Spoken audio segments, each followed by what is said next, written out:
Hello and welcome to this lecture. आज के इस लेक्चर में हम देखने वाले हैं टाइप्स ऑफ लूप्स के बारे में और साथ ही साथ कंट्रोल स्टेटमेंट्स के बारे में। ठीक है, ये हमने एक बेसिक सी फाइल बनाई थी लूप डॉट जावा, ठीक है, पिछले सेशन के अंदर, और हमने सीखा था वाइल लूप किस तरह से काम करती है। ओके, चलिए तो आज हम बाकी बची हुई दोनों लूप्स के बारे में सीखेंगे, यानी कि डू वाइल लूप और हमारी फॉर लूप। ओके, तो चलिए सबसे पहले मैं यहाँ पर स्ट्रक्चर बनाऊंगा मल्टी लाइन कमेंट के अंदर डू वाइल लूप किस तरह से बनाई जाती है वो। ठीक है, तो सबसे पहले हमें लिखना है यहाँ पर डू, देन आफ्टर उसकी बॉडी, और उसके बाद जैसे ही डू का कर्ली ब्रैकेट्स एंड होता है हमें यहाँ पर लिखना होता है वाइल और parenthesis, and then after at last आपको यहाँ पर पुट अप करना है सेमीकोलन। ठीक है, तो ये आपका कुछ स्ट्रक्चर है डू वाइल लूप का।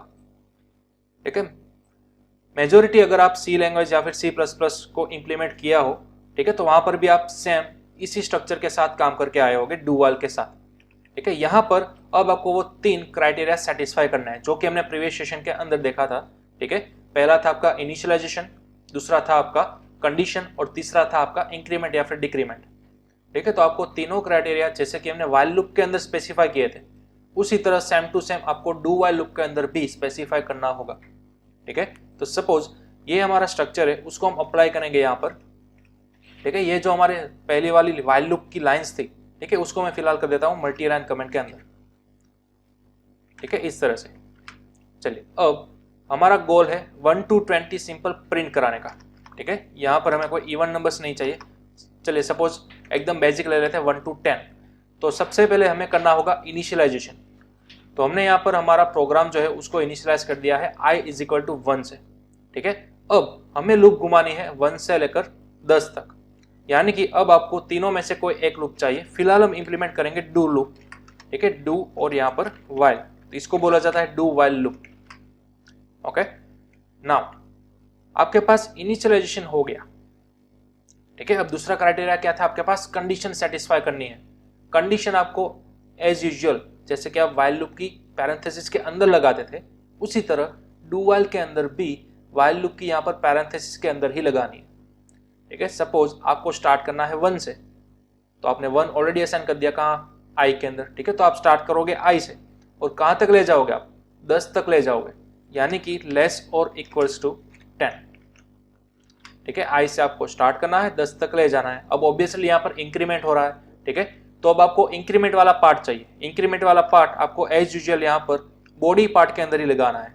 आपको आई को इंक्रीमेंट करना है तो हम यहाँ पर लिखेंगे आई प्लस प्लस। ठीक है, चलिए तो ये हमारे 3 पार्ट सेटिस्फाई हो चुके हैं।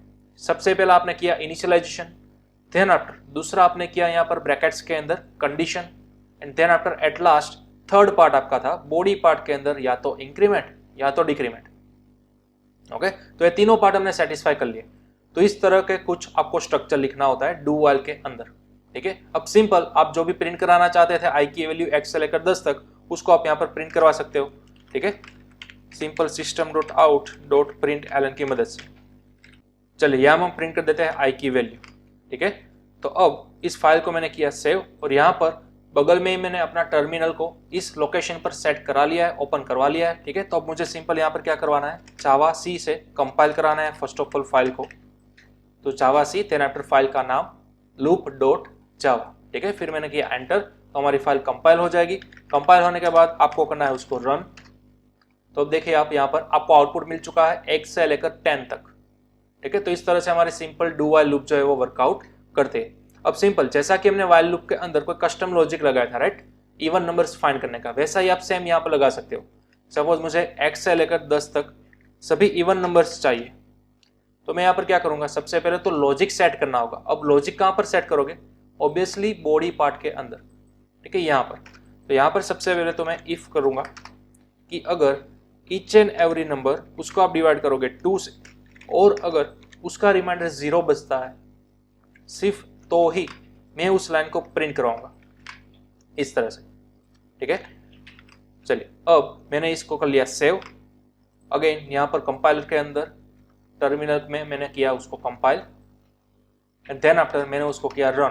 तो अब आप देख सकते हो ओनली 2 से लेकर 10 तक ही डिजिट्स आए, और ये सभी डिजिट्स कौन से आए? इवन नंबर्स आए, राइट। तो इस तरह से हमें सेम वही वाला लॉजिक अप्लाई किया डू वाइल लूप के अंदर।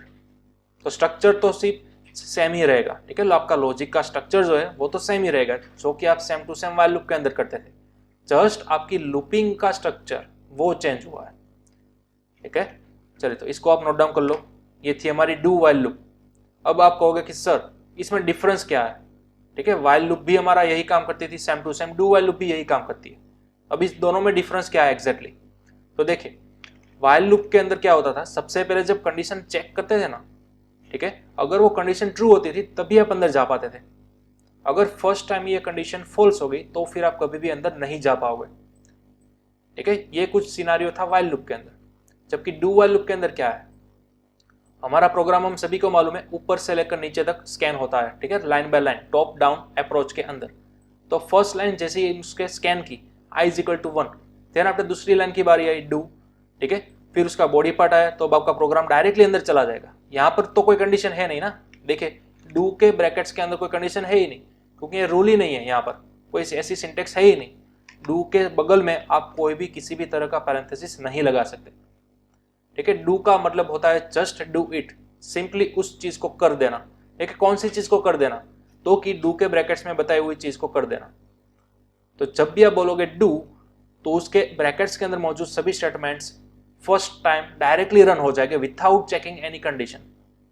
ठीक है, तो आपने सबसे पहले क्या बोला, i is equal to 1, okay, then after do, यानी कि सीधा डायरेक्टली एग्जीक्यूट कर दो। कितने पार्ट्स को? इतने पार्ट्स को। ठीक है, तो डायरेक्टली चेक होगा क्या 1 की वैल्यू अगर आप 2 से डिवाइड करोगे और अगर उसका रिमाइंडर 0 बचता है तो ही आपका वो i यानी कि जो फर्स्ट वैल्यू थी ना 1 वो प्रिंट होगा।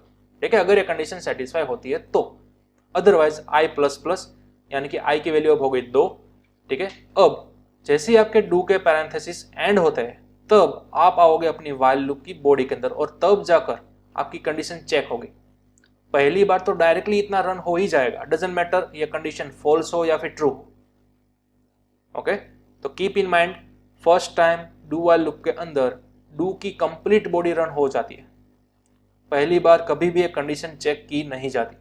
ठीक है, अब दूसरी बार ये कंडीशन चेक की जाएगी, लेकिन अब देखिए i की वैल्यू कितनी है, फर्स्ट ऑफ ऑल तो 1 थी ना, राइट। अब जैसे आपने बोला डू तो ये सभी एग्जीक्यूट हो गई। अब यहाँ पर देखिए i प्लस प्लस हो गया, यानी कि i की करंट वैल्यू हो गई 2।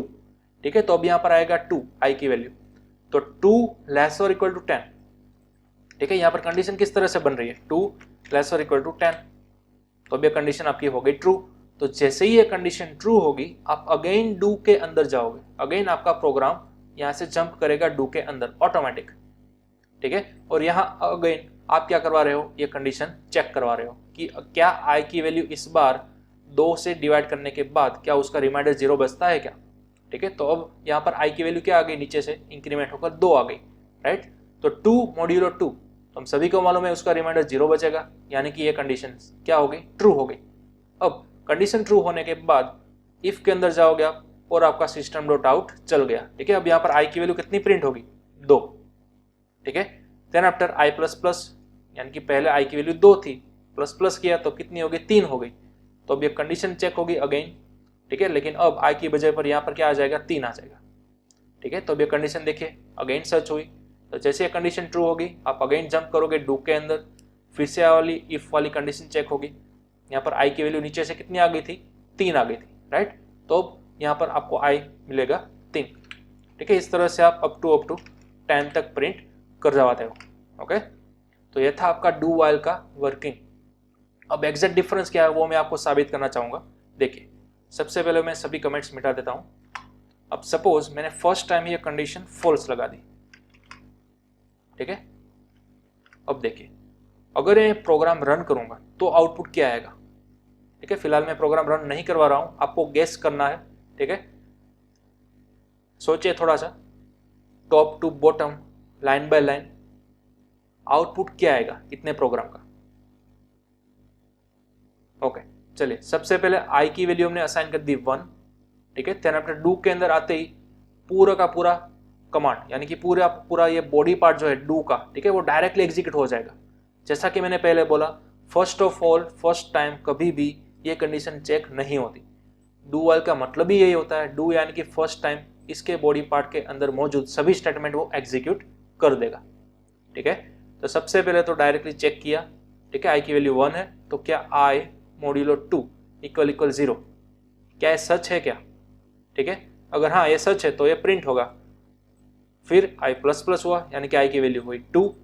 अब ये कंडीशन चेक होगी, देखिए 2 लेस और इक्वल टू 10, क्या है कंडीशन सच है क्या? नहीं, 2 कभी भी 10 से बड़े नहीं हो सकते, ठीक है। तो ये कंडीशन होगी फॉल्स। अब जैसे ही कंडीशन फॉल्स होगी आप डू व्हाइल लूप के यहाँ पर बाहर आ जाओगे, ठीक है। अब आपका प्रोग्राम अंदर जंप नहीं करेगा। कंडीशन अगर ट्रू होती है तभी आपका प्रोग्राम डू के अंदर जाएगा, अदरवाइज आप डायरेक्टली यहाँ पर बाहर निकल जाओगे, ठीक है। तो ये आपको देखना है। ओके, चलिए अब समझते हैं इसका आउटपुट क्या आता है। तो अगेन मैंने फाइल को किया कंपाइल, देन आफ्टर रन। अब देखिए आउटपुट आपको कुछ भी देखने को नहीं मिला। क्यों? क्योंकि आउटपुट के अंदर जो आई की वैल्यू 1 थी ना, ठीक है, वो यहाँ पर क्या हो रही है, मॉड्यूलो 2 के बजाय यहाँ पर इक्वल इक्वल 0 नहीं हो रही है, ठीक है। कंडीशन सेटिस्फाई नहीं हो रही है, समझ रहे हो। अब देखिए जैसे ही मैं ये इफ वाली कंडीशन मिटा दूंगा, ठीक है, सिंपल इतना रखते हैं, हमें x से लेकर 10 प्रिंट करना है, ठीक है। चलिए अब मैंने सेव किया। अब आप सोच सकते हो आउटपुट क्या आएगा, ठीक है। देखिए जैसे मैं रन कराऊंगा आउटपुट हमें मिलता है 1। क्यों 1 मिला वो समझते हैं। चलिए इनिशियली आई की वैल्यू आपने सेट की 1, फिर डू ने कहा आई को प्रिंट करवा दो सबसे पहले, यानी कि आई की वैल्यू कितनी थी, 1 थी, राइट। तो आपका 1 प्रिंट हो जाएगा। देन आफ्टर आई की नई वैल्यू आ गई 2, ठीक है, आई प्लस प्लस यानी कि 2 हो गया। अब आपकी कंडीशन चेक होगी, 2 ग्रेटर और इक्वल टू 10 है क्या? नहीं, अब यह कंडीशन ट्रू नहीं है। तो अब यह कंडीशन ऑब्वियसली ट्रू नहीं है, तो आप आ जाओगे बाहर, ठीक है। अब तो आपका प्रोग्राम अंदर जाएगा ही नहीं। लेकिन फर्स्ट ऑफ ऑल तो क्या किया, एक बार तो उन्होंने अंदर एंट्री की और आपको एक वैल्यू एज अ आउटपुट देखने को मिली, ठीक है। तो ये डिफरेंस है डू व्हाइल के अंदर और व्हाइल के अंदर। डू व्हाइल के अंदर याद रखेगा उसकी बॉडी एटलीस्ट 1 टाइम तो रन होगी ही होगी, फिर चाहे वो कंडीशन ट्रू हो या फिर फॉल्स हो, ठीक है। जबकि व्हाइल लूप के अंदर क्या था, व्हाइल लूप के अंदर व्हाइल की जो बॉडी है वो डायरेक्टली कभी रन नहीं होगी। अगर ये कंडीशन ट्रू है और आपका कंपाइलर इसको पास कर देता है तब जाकर आपकी व्हाइल की बॉडी क्या होगी, रन होगी, ठीक है। अदरवाइज डायरेक्टली व्हाइल की बॉडी रन नहीं होगी, ठीक है। तो ये आपको खास ध्यान में रखना है। ओके, चलिए तो इसका आप स्क्रीनशॉट ले लो। यहाँ पर आपको व्हाइल लूप का और डू व्हाइल लूप का एग्जैक्ट डिफरेंस देखने को मिलेगा, ठीक है। चलिए, और इसी मैकेनिज्म के चलते लूप्स को कैटेगराइज्ड किया गया है, ठीक है। लूप्स की कुछ कैटेगरीज होती है, वो मैं आपको बता दूं। लूप्स, उसके अंदर फर्स्ट टाइप होता है entry control loop, entry control loop, और दूसरा टाइप होता है एग्जिट कंट्रोल लूप। अब देखिए लूप्स टोटल 3 टाइप की थी, राइट, मैंने पहले बताया, while loop, do while loop और फॉर लूप, ठीक है। लेकिन जनरल जो कैटेगरी होते हैं ना वो 2 होती है, एक एंट्री कंट्रोल लूप और एक exit control loop. Entry control loop के अंदर आपके पास 2 लूप अवेलेबल है, एक व्हाइल लूप और एक फॉर लूप। जबकि एग्जिट कंट्रोल के अंदर आपके पास सिर्फ और सिर्फ एक ही लूप अवेलेबल है जिसका नाम है डू व्हाइल लूप, ठीक है। अब क्यों डू व्हाइल को एग्जिट कंट्रोल बोला जाता है और क्यों व्हाइल को एंट्री कंट्रोल बोला जाता है वो हम समझते हैं। देखिए बड़ा ही इजी है। जब भी हम व्हाइल लूप घुमाते थे तो व्हाइल की body directly first time run ऐसे ही नहीं हो जाती थी, डायरेक्टली रन नहीं हो जाती थी। सबसे पहले क्या होता था, ये कंडीशन में से आपका प्रोग्राम गुजरता था, ठीक है। अगर ये कंडीशन ट्रू होती है तभी व्हाइल की ये बॉडी रन होती है, यानी कि स्टार्टिंग के टाइम ही आपको कंडीशन कंपलसरी चेक करवानी होती है, ठीक है। इसलिए इस टाइप की लूप को बोला जाता है एंट्री कंट्रोल लूप, यानी कि बॉडी की लूप के अंदर एंट्री करने के लिए सबसे पहले कंडीशन में से गुजरना पड़ता है, ठीक है। तो इसीलिए व्हाइल को किस कैटेगरी के अंदर रखा जाएगा, एंट्री कंट्रोल लूप। जबकि डू व्हाइल लूप के अंदर क्या था, डू व्हाइल की बॉडी को रन करने के लिए यहाँ पर आपको कंडीशन में से थोड़ी ना गुजरना पड़ता था। फर्स्ट टाइम तो डायरेक्टली डू व्हाइल की बॉडी एग्जीक्यूट हो जाती थी, उसके बाद आप चेक करते थे, राइट। तो इस तरह से डू व्हाइल को बोला जाता है एग्जिट कंट्रोल लूप, यानी कि जब भी आप बॉडी में से एग्जिट करोगे तब अगेन कंडीशन चेक की जाएगी, एग्जिट करते वक्त चेक की जाएगी, ना कि एंट्री करते वक्त। इसलिए डू व्हाइल को बोला जाता है एग्जिट कंट्रोल लूप, ठीक है। तो ये दोनों का डिफरेंस है। ओके, चलिए अब नेक्स्ट टाइप की हम बात करते हैं फॉर लूप, ठीक है। तो चलिए डू व्हाइल को भी हम कर देते हैं मल्टी लाइन कमेंट के अंदर कमेंट। ओके, अब हम सेम यही वाला प्रोग्राम अगेन करते हैं, 1 से लेकर 10 हमें प्रिंट करवाना है, राइट, लेकिन फॉर लूप के अंदर। तो सबसे पहले तो मैं यहाँ पर फॉर लूप का स्ट्रक्चर लिख रहा हूँ।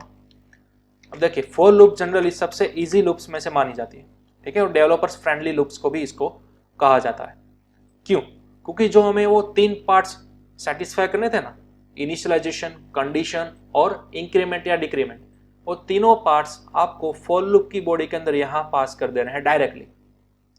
फॉर एग्जाम्पल फर्स्ट पार्ट आपका आएगा इनिशियलाइजेशन, ठीक है, तो वो आप यहां पर पास करो। सेकेंड पार्ट आएगा आपका कंडीशन, तो वो आप यहां पास करो। और लास्ट पार्ट आएगा आपका इंक्रीमेंट या फिर डिक्रीमेंट, ठीक है, तो ये आपकी फॉर लूप हो गई। लेकिन आप नोटिस करो तीनों पार्ट्स एक ही पैरेंथेसिस के अंदर आए, ठीक है, लेकिन आपको इन तीनों पार्ट्स को डिफरेंशिएट भी करना होगा विथ हेल्प ऑफ सेमीकोलन। यहां पर आपको सेमीकोलन लगाना है इस तरह से, इसको आपको खास मिस आउट नहीं करना, ठीक है।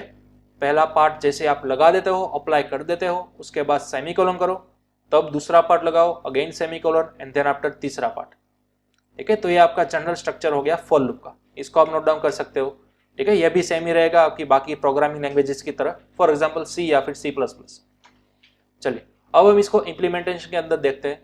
हमें प्रोग्राम करना है x से लेकर 10 का प्रिंट करने का, ठीक है। तो सबसे पहले तो 4 की आप क्या कर दो, स्ट्रक्चर लिख दो या फिर बॉडी बना दो इस तरह से। अब सबसे पहला काम आप यहाँ पर क्या करोगे, इनिशियलाइजेशन करोगे, लेकिन इनिशियलाइजेशन आपने ऑलरेडी ऊपर बता दिया, ठीक है। तो दो तरह से आप कर सकते हो, या तो बाहर या फिर यहाँ पर अंदर। तो सबसे पहले मैं आपको करवाता हूँ सिंटेक्स के थ्रू, ठीक है, अंदर ही इनिशियलाइजेशन करेंगे, यानी कि यहाँ पर i = 1, ठीक है। तो ऊपर हम क्या करेंगे, सिंपल डिक्लेयर ही करेंगे इस तरह से। चले इनिशियलाइजेशन कर दिया, देन आफ्टर आपको कंडीशन लगानी है। अब कंडीशन हमें लगाना परफेक्टली आ गया है, राइट। हमें ले जाना है i को x से लेकर 10 तक, तो यहाँ पर मैं लिखूंगा i < 10, ठीक है। लास्ट आपको लगाना है या तो इंक्रीमेंट या तो डिक्रीमेंट, तो ऑब्वियसली आपको x से ले जाना है 10 तक जाना है, राइट। तो आप यहाँ पर लिखोगे i++, ठीक है, इंक्रीमेंट। ओके, बस इतना ही करना था आपको। अब ये आपकी फॉर लूप कंप्लीट हो चुके हैं।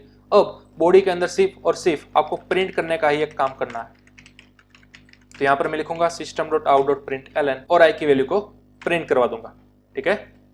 चलिए अब मैंने किया सेव और यहाँ पर compile and then after run, ठीक है। तो अब आप यहाँ पर देख सकते हो x से लेकर 10 तक हमारा आउटपुट आ चुका है, ठीक है। लेकिन समझते हैं सबसे पहले फॉर लूप आखिरकार किस तरह से काम करती है। और हाँ, ये लूप भी एंट्री कंट्रोल लूप के अंदर ही आएगी, ठीक है। एंट्री कंट्रोल लूप को भी बोला जाएगा फॉर लूप, ठीक है। क्यों? क्योंकि जब भी आप एंट्री करते हो फॉर लूप की बॉडी के अंदर, तब आपको इस कंडीशन में से गुजरना पड़ता है। देखिए किस तरह से। सबसे पहले इनिशियलाइजेशन होगा आपका फॉर लूप के अंदर, ठीक है, i = 1। जैसे ही इनिशियलाइजेशन हो गया, आप जाओगे सेकंड पार्ट की तरफ। यहाँ पर i < 10, क्या i की वैल्यू 10 से कम है या नहीं, ठीक है। तो i की वैल्यू यहाँ पर क्या मिल रही है आपको, 1 मिलेगी। तो अब देखिए यहाँ पर कंडीशन क्या बनेगी, मैं यहाँ पर लिख रहा हूँ 1 < 10, ठीक है, ये आपका सेकंड पार्ट। ओके, तो अब देखिए कंडीशन क्या हो गई, ट्रू हो गई। अब फॉर लूप के अंदर जैसे ही आपकी कंडीशन ट्रू होती है, आप डायरेक्टली फॉर लूप की बॉडी के अंदर चले जाते हो, ठीक है। और बॉडी के अंदर आपको क्या मिलेगा, i की वैल्यू प्रिंट होकर मिलेगी। तो अब देखिए i की लेटेस्ट वैल्यू क्या है, 1, ठीक है। तो आपको 1 एज आउटपुट मिल जाएगा। ओके, देन आफ्टर आपकी फॉर लूप की बॉडी हो गई पूरी एंड। तो जैसे ही आपकी बॉडी एंड होगी, आपका प्रोग्राम जंप करेगा यहाँ पर लास्ट में, ध्यान दीजिएगा यहाँ पर, ठीक है। बाकी लूप की तरह नहीं है। फॉर लूप के अंदर क्या है, जैसी बॉडी एंड होगी ना, तब जाकर आप i++ के पास पहुंचोगे, ठीक है। अब आपकी i++ की वैल्यू यानी कि i की वैल्यू इंक्रीमेंट हो गई, पहले थी 1, अब हो गई 2, ठीक है। जैसे ही i++ हो गई, अगेन आप यहाँ पर जाओगे, लेफ्ट साइड के अंदर जंप करोगे, अगेन ये कंडीशन आपकी चेक होगी। लेकिन अब i की लेटेस्ट वैल्यू कितनी आ गई, यहाँ पर 2 आ गई, ठीक है। तो अब ये देखिए आपकी कंडीशन क्या हो गई, यहाँ पर ट्रू हो गई। जैसे कंडीशन ट्रू हो गई, आप अगेन चले गए फॉर लूप की बॉडी के अंदर और वहां पर आपको i मिल गया प्रिंट होकर, ठीक है। अब i की वैल्यू कितनी होगी, 2 होगी, राइट। चलिए अब आपकी बॉडी अगेन एंड हुई, तो अगेन आपका प्रोग्राम जंप करेगा i++ के अंदर। i++ यानी कि अब i की वैल्यू कितनी हो गई, 3 हो गई, राइट। जैसे ही 3 हो गई, आपका कंडीशन अगेन चलेगा, ठीक है। तो कंडीशन क्या है आपकी, 3 < 10। तो कंडीशन अगेन क्या हो गई, ट्रू हो गई। अगेन आप फॉर लूप के अंदर गए, अगेन आपका i का वैल्यू प्रिंट हो गया 3, ठीक है। इस तरह से फॉर लूप आपकी घूमती ही जाएगी, घूमती ही जाएगी, जब तक 10 नहीं आ जाता तब तक, ठीक है, इस तरह से, ठीक है। एंटी क्लॉकवाइज आपकी फॉर लूप जो है वो घूमती ही जाएगी, ओके, जब तक यह कोई स्पेसिफाइड कंडीशन ट्रू नहीं हो जाती तब तक। अब सपोज यहाँ पर जैसे ही 10 प्रिंट हो गए, अब क्या होगा, अब अगेन वही सिनारियो, यहाँ पर जगह आई प्लस प्लस यानी कि अब आई की वैल्यू होगी 11, ठीक है। अब आपकी कंडीशन क्या बनी लास्ट वाली, 11 लेस और इक्वल टू 10। तो क्या 11 कभी भी 10 से कम हो सकते हैं क्या, नहीं हो सकते, राइट। तो अब आपकी कंडीशन क्या बन गई, फॉल्स बन गई। तो जैसे कंडीशन यहाँ पर फॉल्स हुई तब आप फॉर लूप की बॉडी के बाहर आ जाओगे, ठीक है। तो तीनों लूप्स के अंदर सिनारियो तो वही है, जब तक आपकी कंडीशन ट्रू होती रहेंगी आपका कोई स्पेसिफिक बॉडी पार्ट एग्जीक्यूट होता ही रहेगा, ठीक है। लेकिन एक बार अगर आपकी कंडीशन फॉल्स हो गई तब आप डायरेक्टली फॉर लूप की बॉडी के बाहर चले आओगे, ठीक है। तो इस तरह से आपकी फॉर लूप काम करती है। अब चले यहाँ पर मैं सेम प्रोग्राम वो आपको दे रहा हूँ, इवन नंबर्स वाला हम इसमें किस तरह से इंप्लीमेंट करेंगे। तो अगेन सिंपल, बॉडी के अंदर सबसे पहले तो आप लॉजिक क्रिएट करो, इफ, ठीक है, अगर आई को हम मॉड्यूलो करेंगे 2 से और अगर उसका रिमाइंडर 0 बचता है तो ही हमें ये वाली लाइन प्रिंट करानी है, अदरवाइज नहीं, ठीक है। चलिए मैंने सेव किया फाइल को, यहाँ पर अगेन आप करो compile and then after run, ठीक है। तो अब आपको यहाँ पर सक्सेसफुल देखने को मिल गया 2, 4, 6, 8 और 10 ओनली इवन नंबर्स, ठीक है। चलिए अब मैं क्लियर करा देता हूँ मेरी स्क्रीन को। ओके, चलिए आप इसका भी स्क्रीनशॉट ले सकते हो। ये थी आपकी फॉर लूप, ओके। तो आज के सेशन में हमने क्या पढ़ा, सबसे पहले तो 2 फॉर लूप हमने कवर की, ठीक है, जो कि बाकी बची हुई थी। सबसे पहले प्रीवियस सेशन के अंदर हमने देखा था व्हाइल लूप, देन आफ्टर आज हमने देखा डू व्हाइल लूप और फॉर लूप, ठीक है। अब साथ ही साथ हम एक और टॉपिक कवर कर लेते हैं, ठीक है। छोटा सा टॉपिक है एक कंट्रोल स्टेटमेंट्स। ये टाइप्स ऑफ लूप्स हमने तीनों लूप्स पढ़ ली, while loop, do while loop और फॉर लूप, ठीक है। अब हाँ, इन तीनों लूप को आपको होमवर्क करना है, जैसा कि मैंने प्रीवियस लेक्चर के अंदर आपको बताया था, राइट। 1 से लेकर 10 क्वेश्चंस ये सेम टू सेम आपको व्हाइल लूप के अंदर, साथ ही साथ डू व्हाइल लूप के अंदर और फॉर लूप के अंदर करना है, यानी कि टोटल आपके पास 30 क्वेश्चंस हो गए, राइट। आपको प्रैक्टिस कंपलसरी करनी होगी इन 10 क्वेश्चंस की तीनों लूप्स के अंदर, ओके। चलिए अब हम आगे बढ़ेंगे, हमारा नेक्स्ट टॉपिक कंट्रोल स्टेटमेंट्स। अब ये कंट्रोल स्टेटमेंट्स क्या है, तो नाम पर से हमें मालूम पड़ रहा है कि आपके प्रोग्राम के कंट्रोल फ्लो को वो हैंडल करते होंगे, कि आपके प्रोग्राम को कब ब्रेक करना है, कब उसको आगे बढ़ाना है, ठीक है। तो जब भी आप मर्जी चाहो तब आप अपने प्रोग्राम को किसी स्पेसिफिक डायरेक्शन के अंदर ले जा सकते हो, ठीक है, with help of control statements, okay. तो चलिए मैं यहाँ पर लिख रहा हूँ कंट्रोल स्टेटमेंट्स हमारे पास कितने हैं वो। तो हमारे पास टोटल 2 कंट्रोल स्टेटमेंट्स है, पहला है हमारे पास ब्रेक और दूसरा है हमारे पास कंटिन्यू, ठीक है। अब देखते हैं इन दोनों का वर्किंग एग्जैक्टली है क्या, ओके। अब सपोज मुझे x से लेकर 10 सभी वैल्यूज प्रिंट नहीं करवानी, मुझे ओनली एंड ओनली x से लेकर 5 ही वैल्यू प्रिंट करवानी है, ठीक है। तो सबसे पहले तो मैं यहाँ पर सिंपल स्टेटमेंट लिख दूंगा इस तरह से, system.out.println i, ठीक है। एक बार और लास्ट टाइम इसको कंफर्म करा लेते हैं, क्या x से लेकर 10 मुझे सभी वैल्यूज मिल रही है या नहीं।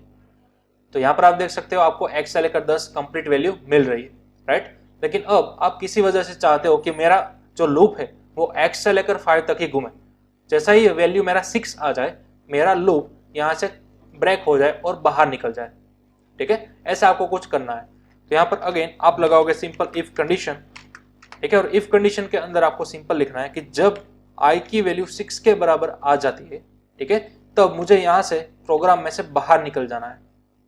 ध्यान दीजिएगा, जब भी i इंक्रीमेंट होते होते 6 तक आ जाएगा तब मुझे यहाँ से डायरेक्टली फॉर लूप के बाहर निकलना है, ठीक है। यानी कि फर्स्ट जो 5 डिजिट हो गए वो तो प्रिंट हो गए ही हो गए, ठीक है। लेकिन जब तक 6 नहीं आ जाता तब तक आपको ये लूप घुमाती रहनी है, जब तक 6 आएगा तब आपको लूप से में से बाहर निकलना है। तो लूप में से बाहर निकलने के लिए आप यूज करोगे सिंपल ब्रेक स्टेटमेंट, ठीक है। तो यहाँ पर मैं लिख देता हूँ सिंपल ब्रेक, इस तरह से सिंपल इसी तरह से आपको डिनोट करना है, ठीक है। ब्रेक को हम ऑलरेडी देख चुके हैं स्विच केस के अंदर, ठीक है। वहां पर आप क्या करते थे, स्विच केस के बाहर निकल जाते थे, तो इसी तरह से यहाँ पर भी उसका वर्कआउट वही है। यहाँ पर ब्रेक क्या करेगा, आपकी फॉर लूप के इटरेशन को एंड कर देगा, बाहर निकल जाओगे आप, ठीक है। तो चलिए अब मैं फाइल को सेव करूंगा, अगेन कंपाइल एंड रन।